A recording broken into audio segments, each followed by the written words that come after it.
прошлом году президент Кыргызстана Садыр Джапаров и Казахстана Касым-Жомарт Токаев открыли памятник Абаю Кунанбаеву в самом центре Бишкека, позади театра оперы и балета. Я расскажу, за какие заслуги он был удостоен такой большой чести. Абай – известный казахский мыслитель, народный просветитель и основоположник казахской литературы. Родился в знатной семье в 1845 году. Обучался грамоте на домашнем обучении у муллы, затем посещал медресе и русскую школу. С детства его готовили к обязанностям главы рода, но в 28 лет он оставил общественную деятельность, сфокусировавшись на творчестве. Свои первые крупные серьезные произведения он начал писать ближе к 40 годам.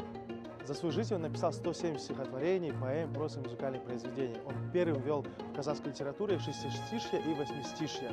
Он также переводил классиков. Благодаря нему казахи познакомились с произведением Пушкина. Он перевел порядка 50 произведений с русского языка. Широко известны его слова назидания или харасойс. Это 45 притч, рассказывающие о морали, праве и